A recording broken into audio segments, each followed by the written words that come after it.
Hi guys, how are you doing? I wish you the warmest welcome to my channel. I hope you guys are all doing great. And I just want to preview the French Open Final 2022, right? So this is my preview of the French Open that will feature Rafael Nadal of Spain versus Casper Ruud of Norway. First, I just want to go back and I want to review the semi-finals, right? I'm also going to be talking about the GOAT debate, what Nadal is playing for, and then all of those things. But let's just very quickly look at what happened in the semi-finals, right? So in the semi-finals, we first saw Rafael Nadal versus Alexander Zverev, right? Now Zverev has this really good style of game, which can cause trouble to people like Nadal and Djokovic when he's playing at his best, right? Where that sort of consistent rallying game, but not where you're really defensive or you're really attacking, shortening points and going for the line, right? Um, so what he can do is just play that consistent aggressive game where he's going to sort of attack and move the guy around with power, but be patient and push his opponent around, right? So it's consistent, it's rallying like Nadal and Djokovic, and it's how they want to sort of take control of the point and win it over five, six, seven shots where you're pushing your opponent around right to left, right?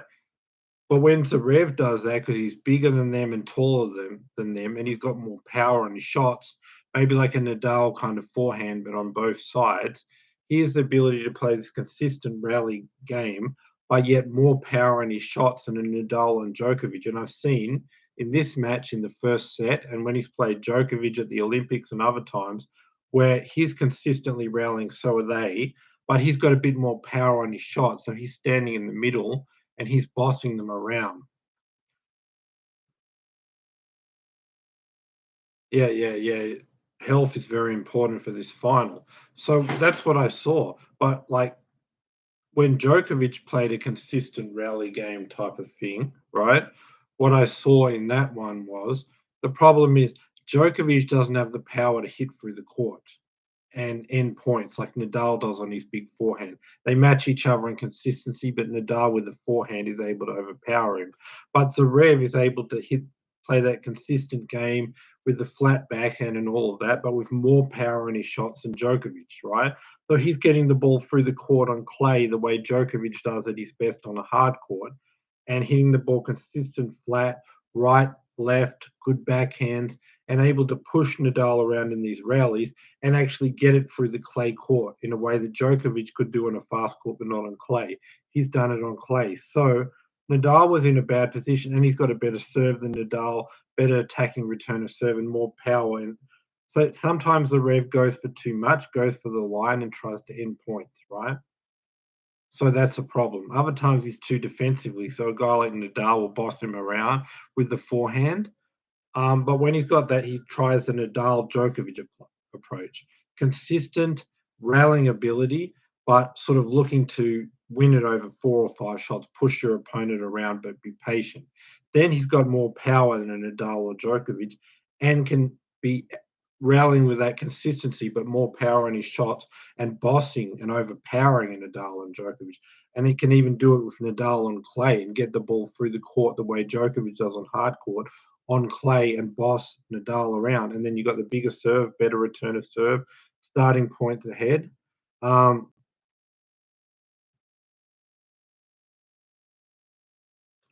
yeah. But then, so like I'm saying, he's able to do what Djokovic does on hard court because he can hit it maybe 5 to 10 sort of miles or kilometers an hour, which is meaning he's getting through the court through a clay court. And taking Nadal's time and bossing him around the way Djokovic can do maybe on a hard court at his best, but not on clay. He's doing it here on clay. The one negative for Zverev's game that he, like I said, he may play the consistent rally game with more power and to be able to push Nadal and Djokovic around. But if you can make him play defense, the one thing he doesn't have as Nadal or Djokovic is great defense. So the key is he's got more power. He's being consistent. He's being patient. That's the trouble. But you got to make the guy play defense because he doesn't defend like Nadal or Djokovic. So to do that, you got to attack his game, but then he's got more power than you. So he was playing very good tennis, and those were the issues Nadal faced, right? So yeah, he does choke quite a bit too. That's the problem. I mean, like there have been many times he was going to beat Djokovic and then he mentally collapsed, right? Um, in this match, like I said, he was overpowering Nadal on the rallies, bossing him around, had a better serve. He was serving amazing, getting 3 points, starting points ahead. And Nadal was in a bit of a bad position, right? But then in the tiebreaker, Nadal just got hot. He had amazing shots when it matters. Zverev was a bit off. Zverev doesn't do well under pressure. He sometimes goes for too much, makes a whole bunch of errors, serves double faults. And Nadal was just too good in the tiebreaker. But then I don't know. The second set, it was more Zverev didn't maintain that very high level. So Nadal was just in a position to crush him, but Nadal was off too. And I really felt like either it's the humidity when he was drenched by sweat, or the foot problem might have come back with the long match against Aliassime, then another long match against Djokovic, and then another hour and a half first set at a very high level against Zverev. All of that tennis, this foot injury might have come back because Nadal was making errors. He looked affected by pain. He was slow on defense. He was arriving late to balls to not be in a position to attack them. And it was all about his movement and his footwork. And considering he had a foot problem coming in, considering how much running and physical effort against Aliassime he had to do, and then against Djokovic again, and then again another elite level hour and a half set against Zverev on top of that, and then he's just looking like physically he's just a step slow and he's making errors and Zverev is playing poor but he's losing serve 5 times in a row. Now I don't know if it was just physical tiredness, the fact that it's the Aliassime match, the Djokovic match, and then now this really long grinding high level match against Zverev. The fact that there's extreme humidity, they've closed the roof, he's drenched in sweat, or is it all this tennis has caused the foot problem, or is it a combination of both?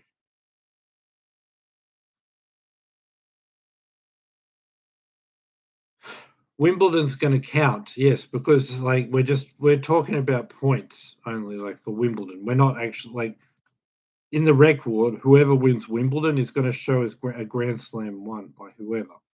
So if Nadal wins all four this year, it'll be a calendar Grand Slam. He'll be halfway there. But getting back to my point here on the on this match, there was something very wrong with Nadal. He was on track to lose at the moment. He was either the humidity and the sweat, the injury, or both. He could barely move. He was making errors. Like there was some big problem with Nadal, and I was saying to myself, the only way he's going to win this match is if Zverev completely mentally chokes, which he was doing in the second set. That's why we got to a tiebreaker. But I'm like, he needs to find a way to get through this. Um, we need to find a way to get through this set. Um, with Zverev collapsing, be 2 sets to love. Maybe he can sneak out one more, but something was very wrong with Nadal. Whether the humidity, the sweating, the tiredness, the foot, it involved movement, so I suspect it was the foot. Um, so he needed Zverev to collapse. He was collapsing, and then right at a moment where he was in that situation, Zverev rolls the ankle. And number one, Nadal gets out of this one where he might have not off because of an injury or the tiredness or the sweating or whatever was affecting his movement. But two, if he was to win, he might have had to play 5 hours. So he might have got through this and he might have been very affected for the final. But now he doesn't have to go 5 hours. So he can save more of that energy for the final, number one. And number to be much better for the final. And number two is he was looking like he could lose because he was physically in really bad shape. And he needed to rely on Zverev to collapse, and he might have not have done that. So that's why Nadal won this match. Um, he won it. It was 7-6.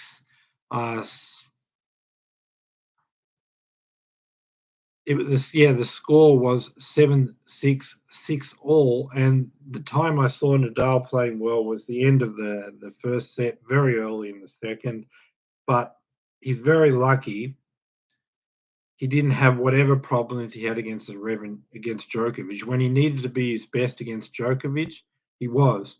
But when he could get away with having a physical problem, then he had it. So the timing of these problems and when he needed to be his best to win, he's been at his best. But when he could get away with physical problems, he's had it. So far he was lucky. But as far as the Aliassime and Djokovic match, he was amazing, but we don't know how that's affected him because now he wasn't amazing against Zverev, but Zverev gets the injury and then he gets away with it and wins, firstly, and also doesn't have to go 5 hours. So there's a better chance to be in physical good shape to win this final. So that's kind of what I'm thinking about, right? Um, for Wimbledon, I really think that Nadal won't go if he loses. But if he's got a chance to get a calendar Grand Slam, the 3 weeks off, the fact that he didn't play a long clay season and now the 3 weeks off, I think he'll be going. And he also doesn't know about long term health, like if he'll have another chance at Wimbledon. So it might be his last. He doesn't know about a year from now when you're this age. So I think definitely if he wins, he'll play. If he doesn't, there's probably a low chance. So there's even more at stake because his Wimbledon participation may come down to this final. But so that's why Nadal won his semi-final. The second semi-final, it was just Cilic, Marian Cilic. The problem is he depends on the serve and the power game and all of that.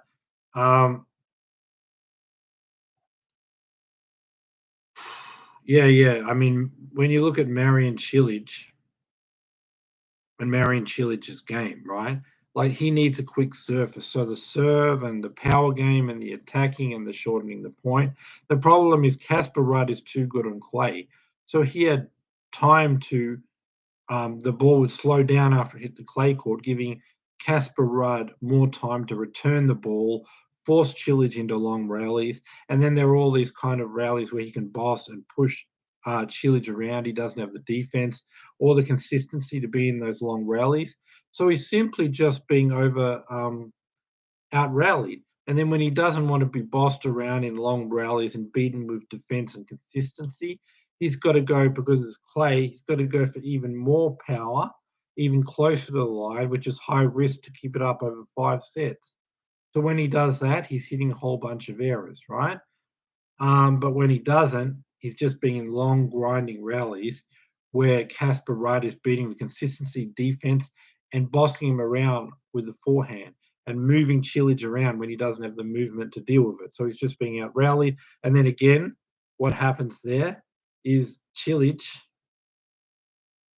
doesn't want to be bossed around. Cilic doesn't want to be pushed around, right? So then he's got to, again, to get past on a slow court with a very fast defender like Casper Ruud, it's very hard to get past him because he's fast. He can get to a lot of balls. The court's slow. He's getting extra time to get to balls. So you got to go almost right on the line with a huge amount of power. So it's hard to keep that up for a long period. So there's a lot of errors. And then again, when he tries to not go, it's a long grinding rally. Better defense, speed, consistency. He can move Cilic around and expose his lack of movement, right? So it was between those two long rallies with Rudd pushing him around, beating with defense and consistency, or Cilic trying to get past a great defender on clay and having to hit the ball with too much power too close to the line. And then the clay court slowing down Cilic's serve, giving Rudd more time to get the returns in play and force Cilic into rallies to hold serve. So a 4 set victory there for Casper Rudd by either out rallying him or Cilic having to go for too much power near the line and making errors. So 4 sets, Marian Cilic takes this one, right? So now let's go to the French Open final, right? The implications for the GOAT debate, right? And let's sort of see what they are. And let's talk about the match, right?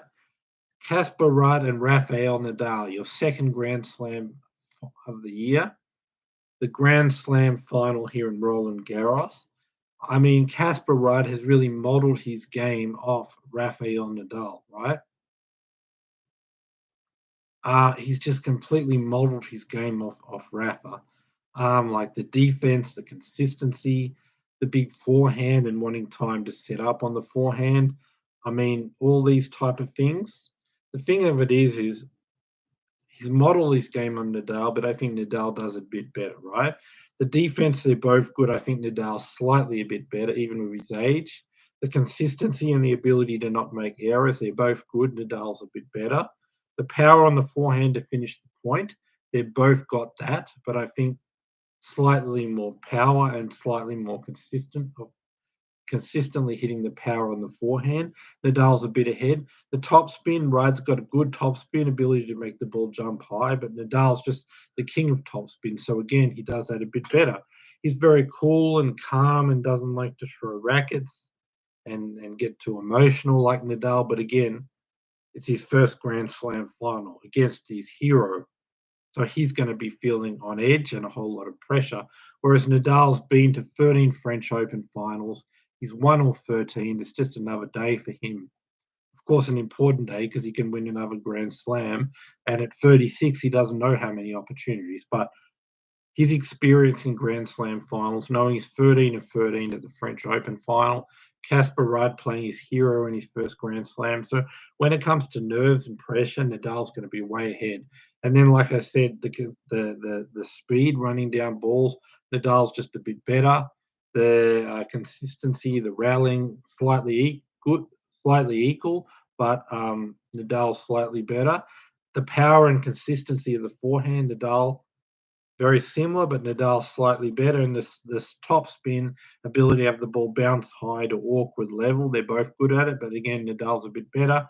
And then these other areas that Nadal's added to his game lately, Casper Ruud just doesn't have, right? Like Nadal's great volleying ability. That's a new thing. Nadal's new and improved serve.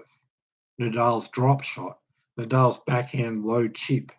So all these intangibles like the chip, the drop shot, the volley, the improved serve. These are just things Nadal's added to his game that Rudd doesn't really have.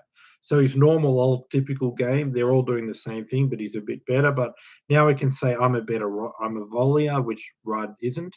I can do the drop shot, which Rudd can't really do. The chip, the lob, all these sort of things, volleying. Just so many things. So Nadal has, even if their rallying game is about equal, Nadal can use his volley, his chip, his drop shot, his better serve to sort of put him over the edge and get the victory here. And then in addition, if they are both equal and it comes down to pressure in the big moments, like I said, Rudd's first Grand Slam final against his hero, whereas Nadal, 13 out of 13 French Open finals won. Now in his 14th final, so he'll be better there too. So for the most part, this match is going to be two guys doing the same thing. Nadal being a bit better, and then Nadal having a few extra things of his game like volley, better serve, chips, backhand chips, and drop shots. So there's not really anything Rudd can do that Nadal can't because the areas he's strong, Nadal is also strong. And then there are a few extra things Nadal added to his game. And then when it comes to big moments, pressure of a Grand Slam final, that clearly goes to Nadal too, right?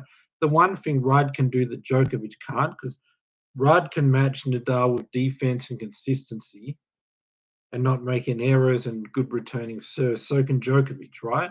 But Rudd has a big forehand where he can hit through the court and hit through the court consistently and get through Nadal's defense on the clay court. So on the clay, you have time to set up, hit big forehands, and you can hit through. You need power to hit through this clay court and power to hit through a good defender like Nadal. But you need consistent power. Rudd has that.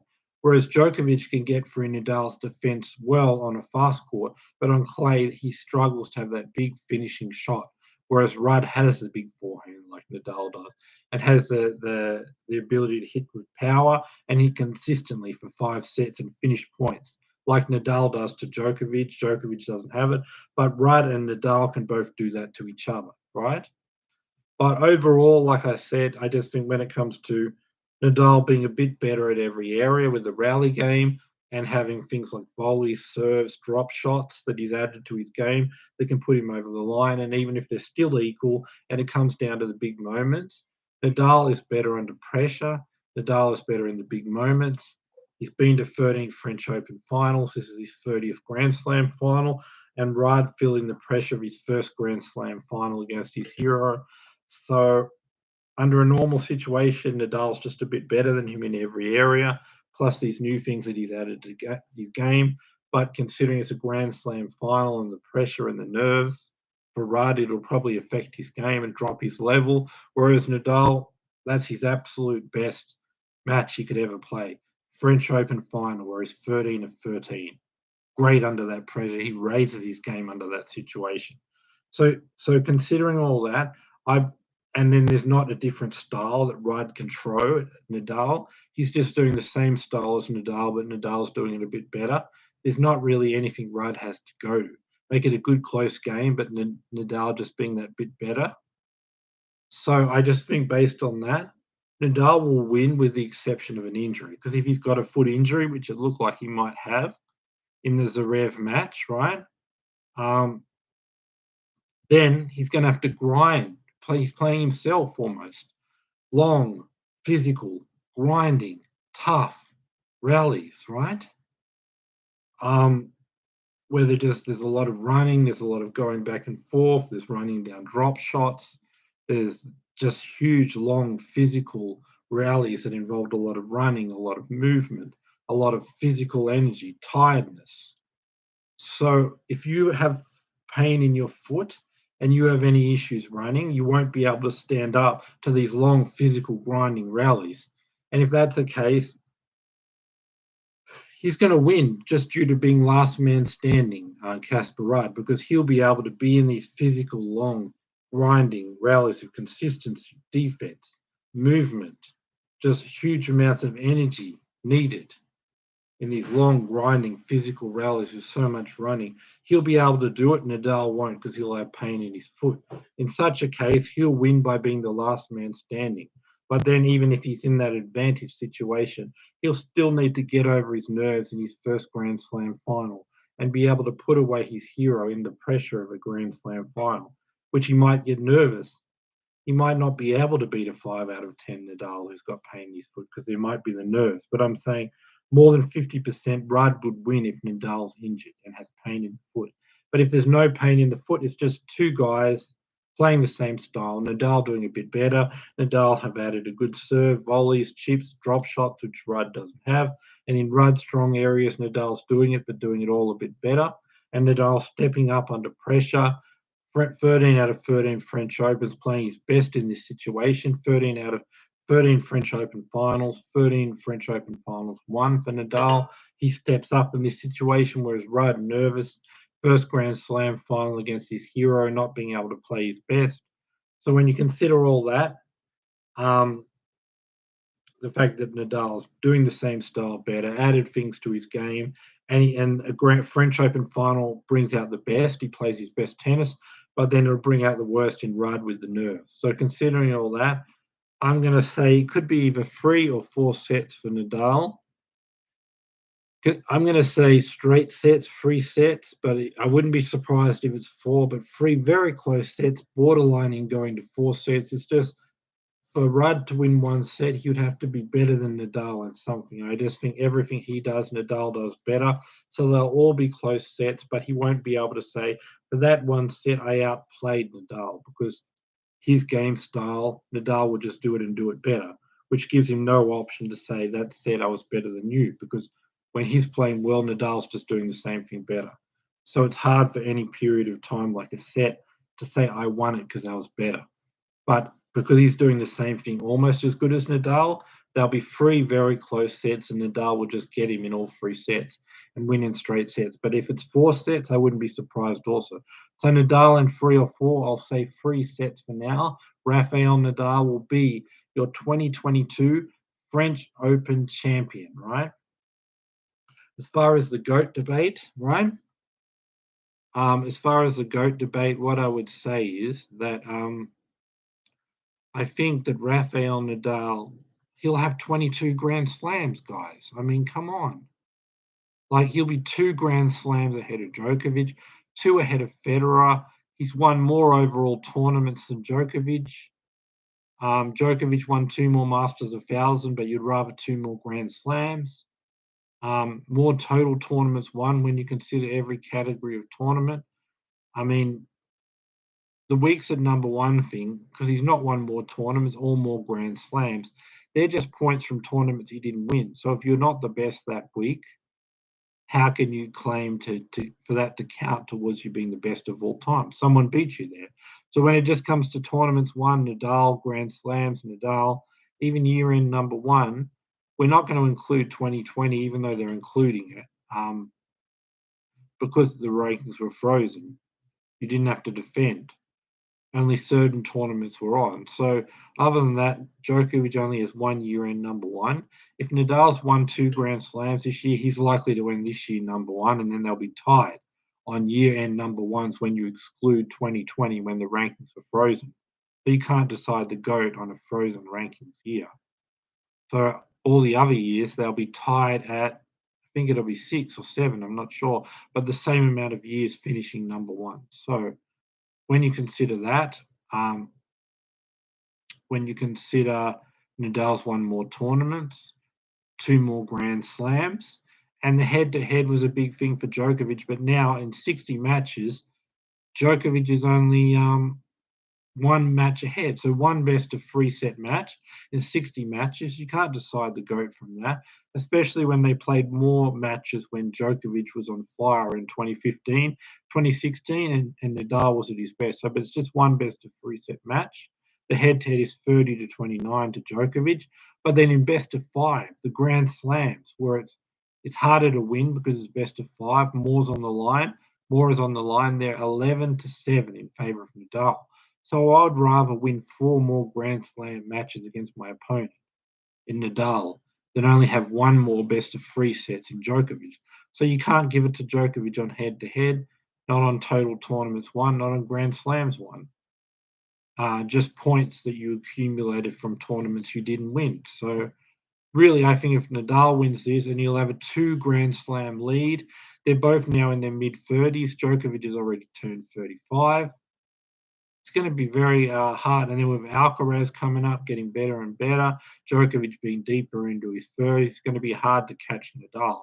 So I really think GOAT status is on the line. Nadal, they should just say, if you win the French Open, we're going to give you 2 trophies. 1, the French Open title. 2, saying Nadal is GOAT, and he lifts that trophy with the 22nd Grand Slam. If he doesn't, he's not quite GOAT yet, but he should be getting 2 trophies, 1 for the French Open and 1 for being the GOAT of tennis if he does win this French Open. So that's what's on the line here. Nadal is going for GOAT status. It should be handed the GOAT trophy if he wins this French Open and gets to 22 Grand Slams. Guys, that's my video for today. I'll do a video about the French Open. I'm going to review the final, and we'll talk about probably how Nadal won, unless he was injured, or if not, his injury, or how Casper Ruud may be played. So we'll review this final. That's one thing we're going to do on Monday or Tuesday. We're also going to talk if Nadal won. We're going to go through the GOAT debate again. We're going to say, if he's got 22 Grand Slams, we're going to say, is he GOAT? If so, yes. And why? And what this means for the history of tennis, with Nadal going to 22 Grand Slams above Federer and Djokovic with 20. What that means for the game. We'll talk about the GOAT debate. We'll review the match. We'll talk about what this French Open means for Nadal. So come back Monday or Tuesday and I'll review the French Open final. I'll talk about the GOAT debate. That's my video for today, guys. Subscribe, bell notification, thumbs up. Have a great day or night wherever you are in the world. Enjoy this French Open final, guys.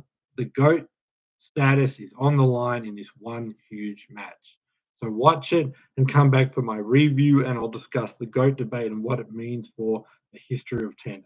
So that's my video for today. subscribe, bell notification, thumbs up. See you guys on either Monday or Tuesday for my review of the final and my GOAT debate discussion. See you guys then. And don't forget to subscribe, hit the thumbs up, bell notification, and really be back Monday, Tuesday for my next huge video. Bye for now, guys. Thanks for being with me. Thanks for watching, guys. See you guys hopefully Monday or Tuesday. Have a great day. Bye for now.